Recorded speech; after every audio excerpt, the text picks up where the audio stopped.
So, is your manager actually any good at football? Hello, I'm the Irish guy, right? Today, I'm going to go through every Premier Club and see whether each team's manager would actually get in the team if he was still a player. I'm putting this into 4 categories, okay? Captain, starter, bench, and reserves. Let's see if any of the current football managers can actually kick a ball. Right, let's go. Arsenal, Mikel Arteta, bench. Mikel Arteta was a good player. I know he's got no Spain caps. Seriously, it must hurt him that he got less recognition from his nation than I do from my toaster. Yeah, that thing never talks back. And look, whilst Arteta was a quality midfielder for PSG, Rangers, Real Sociedad, Everton, and Arsenal, no, he never got so much as a sniff of a senior Spain call-up. Things were getting so desperate that he was half considering declaring for England instead. Wow, seeing him in the same midfield as Gerrard and Lampard at World Cups, oh boy, that would be weird. Well, lads, this is just because he was born into a generation when Spain were blessed with some of the best midfielders of all time. And look, for him, there's no shame in being ignored more than Josh at Sidemen meet and greets. No, don't just look at his non-existent international career and just decide that he was some useless plum. No, Arteta was good, and lads, I think peak Mikel would firmly wedge himself onto Arsenal's bench. I mean, no, he wouldn't start when everyone's fit, but it's not like he would be a complete non-starter. I'm not sitting here saying that a 25-year-old Arteta would have as much chance of getting in this Gunners team as I would of getting pregnant with monkey twins. No, he'd squeeze ahead of the other Mikel, Marino, and Norgard in the pecking order, and it's not just him, okay? His assistant, Gabriel Heinz, was a quality left-back for Argentina and PSG and Man United and Real Madrid. Yeah, I'd say Heinz would wedge past Calafiori at the back. I mean, seriously, there's some talent on this Arsenal coaching staff. Unlike at some clubs where I'm guessing the ability in the staff room is so low, they'd struggle to do 4 keepy-uppies without breaking a window. Aston Villa Unai Emery reserves.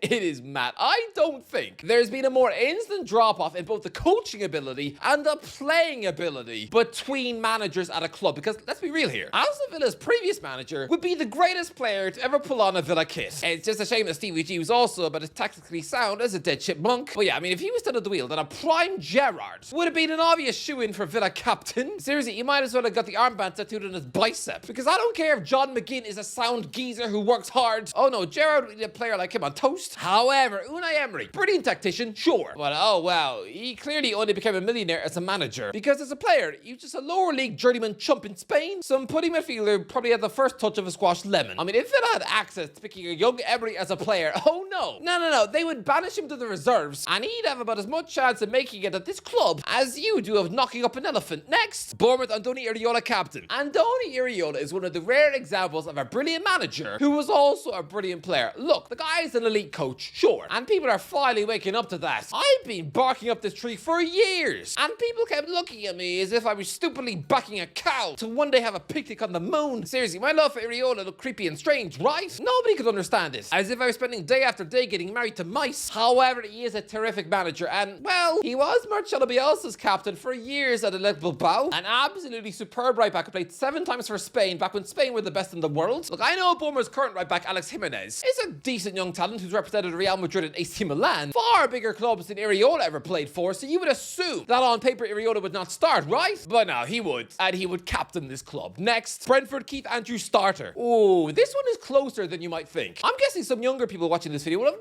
never heard of Keith Andrews until this summer. You probably all assume he's just some set-piece weasel who never had a playing career, right? Well, wrong. He was an absolute English football journeyman defensive midfielder. But lads, I mean, at his best, he squeezed nearly 40 caps into just 4 years with the Republic of Ireland. One of the first things on the team sheet for a manager who's won 9 Serie A's and lived in the Champions League 3 times in his life. Yeah, Giovanni Trapattoni is an absolute winner. One of the most successful managers of all time. And he loved Andrews, despite Keith, yeah, being about as naturally talented as a squashed egg. Not an easy in the eye footballer at all, but no, he was a useful, battling midfielder who didn't give up. He was a little terrier who, at his best, was starting every week in the Premier League with Blackburn. I mean, that 2009 version of Andrews, he would come mightily close to squeezing himself into a midfield partnership with Jordan Henderson. And actually, you know what? I think he would just. Sorry, Yarmulke Jensen. I'm going with Andrews. Even though, yeah, his style of football was about as easy on the eye as a cup of mouse poo. Brighton Fabian Hersler reserves. Okay, I know it sounds absolutely nutty to think that someone who spent 10 years of his life as a player on the books at Bayern Munich would not even make himself onto the bench for Brighton and Hove Albion. I mean, trying to wrap my head around that sentence is like trying to digest the fact that squirrels can secretly fly.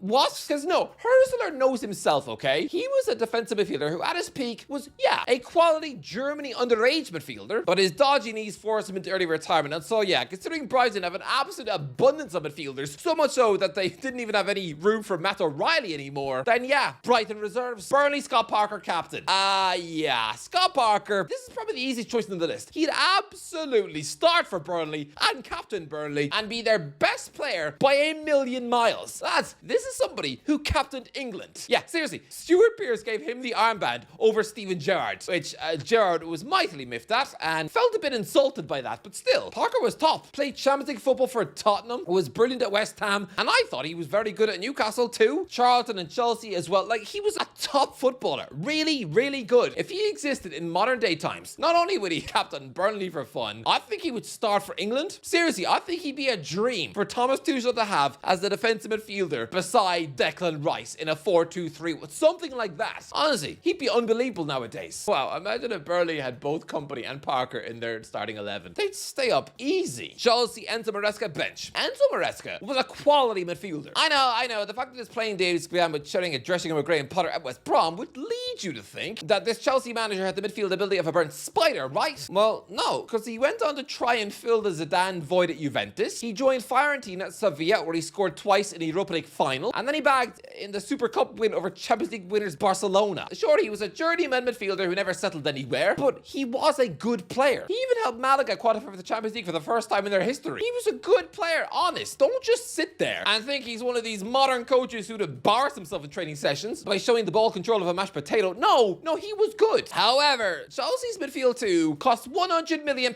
each. So the only way he's getting into his own midfield is if he were to feed Fernandes poison shrimp. Although it would be cool to see two Enzos in midfield, but no. You'd have to drop Caicedo, and for that to happen, I mean, that would be stupider than asking a teddy bear to be godfather to your kids. Maresca would be on the bench though, and higher in the pecking order than either Andre Santos or Romeo Lavia. Honestly, lads, Enzo was good. Crystal Palace, Oliver Glasner, bench. Crystal Palace need more centre-backs, and at the minute, they're not picky. Back in August, they were trying to sign Brighton's sixth choice centre-back, and Igor Julio, even West Ham, don't really want either. However, Oliver Glasner was an insufferably average defender who spent his playing days in Austria with SV Ried, which means he wasn't a complete ham sandwich of a baller. No, he was Europa Conference League level, which probably means a place on Palace's bench. Everton, David Moyes reserves. Oh, lads, if you want to look at truly average centre-backs, look no further than David Moyes. Somebody who weirdly began his playing days in Iceland. Yes, Iceland. If you told me some Scottish muffin like him was working in Iceland, I'd assume he was the guy who's scanning the half-price chicken nuggets, whilst looking more depressed than the monkey off the Powerpuff Girls. But yeah, no, Moyes began his career in Iceland, which surprisingly rubs the stench of hipsterness all over his resume now. However, after that, it was lower league and Scottish football. Come on, over 100 games for Dunfermline Athletic. Look, Everton are well stocked with centre-backs at the minute. I mean, one of them has a £100 million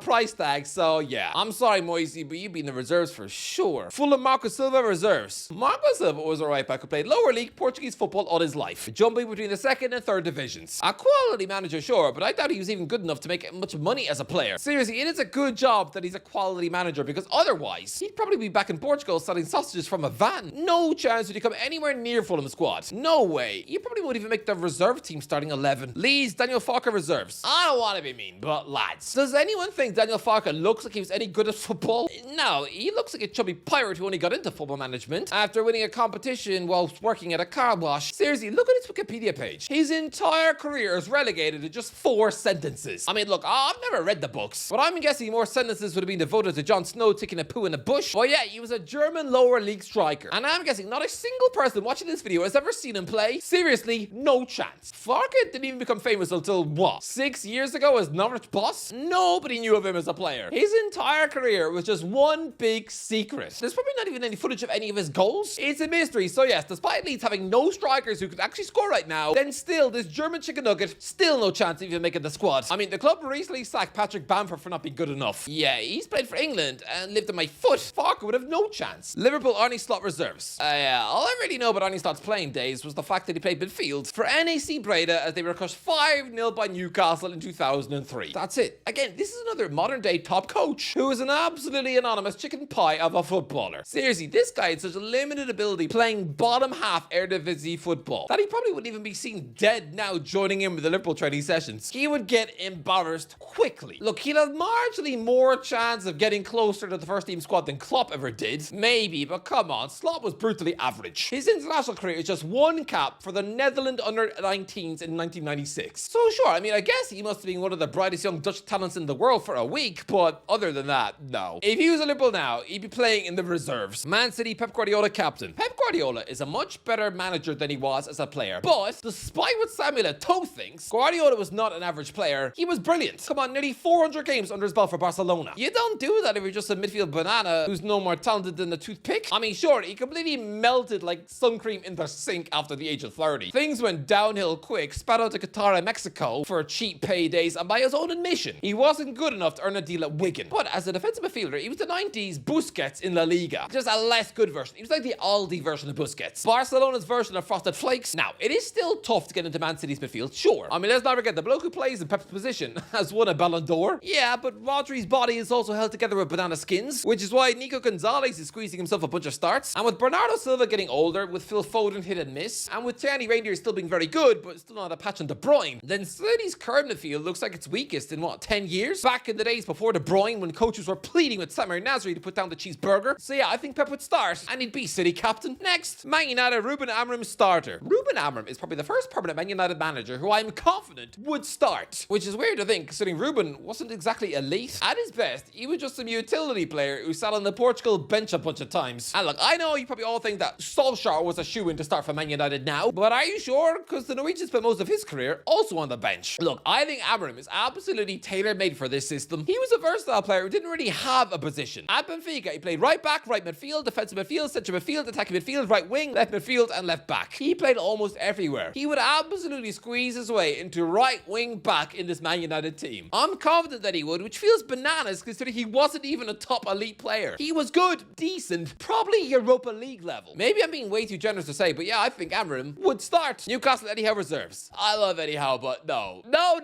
Absolutely no. Sure, this is somebody who played 200 times for Bournemouth in the lower leagues. And yeah, he was a decent lower league little centre-back before he was gobbled up by the injury demons. I mean, lads, he played a couple of times for the England under-21s, sharing a dressing with future stars like Frank Lampard, but no. His knee soon turned into mashed potato. He never played a single minute of top-flight football ever, which is a shame considering he was on Portsmouth's books when they were in the Premier League. I know. I had his sticker for the 2004 sticker book. Yeah, he looked like a 12-year-old who looked guilty for stealing caramel from his nan's purse. He looked so young, and I mean, it doesn't help his cause when the shirt was literally sponsored by the Beanie Babies. Look, right now, Newcastle actually have pretty elite centre-backs. Like, it's very healthy at the back for that right now. Howe would play reserve team football below Chow, Botman, Shar, Byrne, Lascelles, Kraft, and even Alex Murphy in the pecking order. Yeah. 8th choice centre back. Although it's funny, 5 years ago I made the same video back on a previous channel which will not be named, and lads, back then in 2020, this was one of the comments. Prime Steve Bruce would have scored more in a season than Joe Linton's whole career in Newcastle. Oh yeah? Joe Linton's got 31 goals for Newcastle, mate. So you're telling me that a centre-back addicted to sausage rolls would have had a 30-goal-plus season for Newcastle from the back? Let me ask you another question. Are you also married to a banana? Because you, sir, are loopier than the bee at Donny Loop's box.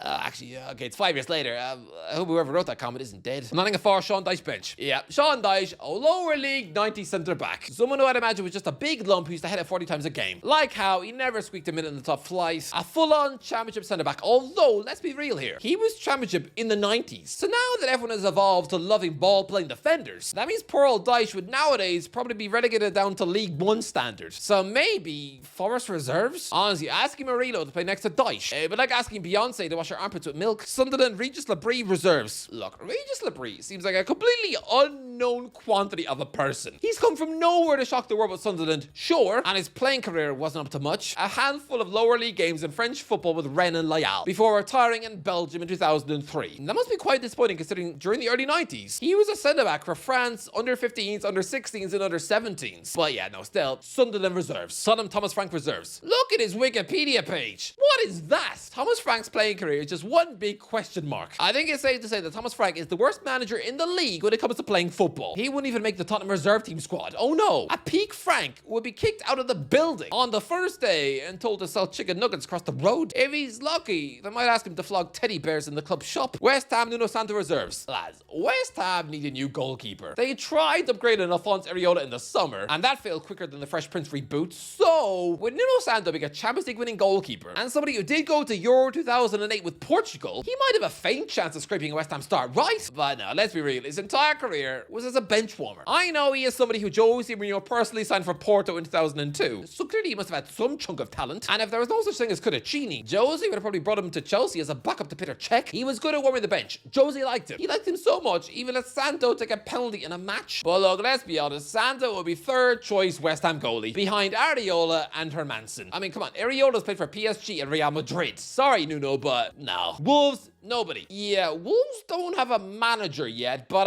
okay, let's look at the potential ones. The three favourites for the job are Brendan Rodgers, reserves. Rob Edwards was a very average centre-back. He might scrape the Wolves bench, maybe, considering he didn't used to play for them in the Championship. Maybe the bench, but let's be real, probably reserves. And finally, Gary O'Neill, a very hideously average bad manager and a pretty average winger as well. Gary O'Neill at his best when he was a regular in the Premier League with Portsmouth. Wolves bench. But lads, don't you dare appoint Gary O'Neill. Anyway, that is the end of the video. Let me know in the comments what do you think. Let me know in the comments below. How would your manager do? Would he start for your team? Let me know in the comments. Enjoy the video. Don't forget to like, share, ways. I'll talk to you in a while.